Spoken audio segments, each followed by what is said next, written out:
Hi చూడండి ఈ మంచం చూడండి ఎంత బొక్క పడిందో చూడండి. నా వారంతా తెగిపోయిందండి ఈ మంచం మీదే. నేను అలాగే 3 నెలలు బట్టి ఇలాగే కొనుక్కుంటున్నాండి నవారు అల్లుకోలేక.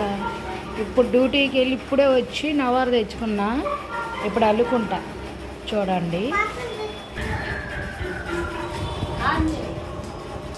చూడండి ఎలా కట్ చేసేస్తున్నాను నవారు. ఈ నవారు పనికిరాదండి. నేను చాలా రోజులు అయింది, ఎప్పుడుకో తీద్దామంటే కుదరట్లేదు. ఇప్పుడే డ్యూటీకి వెళ్ళొచ్చు, వస్తా మొత్తం నవారు మార్కొచ్చాను. ఆ నవారు ఏంటంటే ఇప్పుడు అల్లుతాను. ఇదంతా తీసేసి పాత నవారు ఇక నేనే అనుకోవాలండి. ఇది కూడా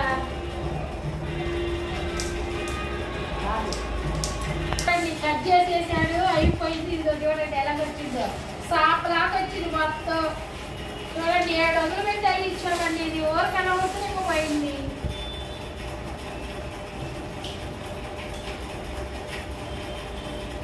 అలాగే అల్లాలి మొత్తం. అన్నీ ఏంటంటే మంటలు పడకముందు చూసుకోవాలి, మనం క్లీన్గా జాగ్రత్తగా కలుపుకోవాలి.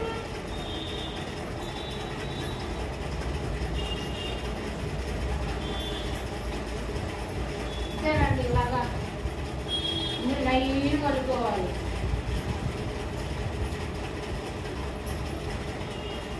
అక్కడ కూడా మత్త పడిందంటే ఇంక మంచం మొత్తం పాడైపోవాలి. మత్త పడకుండా వెళ్ళిపోవాలి.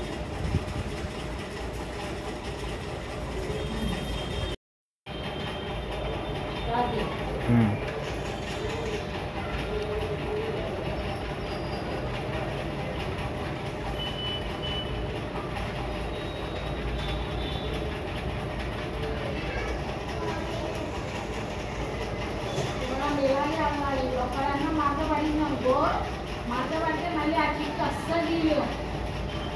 మొత్తం ఇలాగే నీట్ కలుపుకుంటూ రావాలి. ఎంత టైం పట్టిందండి కలుపుకుంటూ వస్తుంది. ఏమన్నా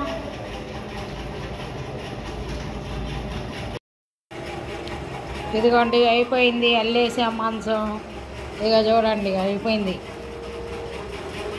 లైక్ చేయండి, షేర్ చేయండి, సబ్స్క్రైబ్ చేయండి.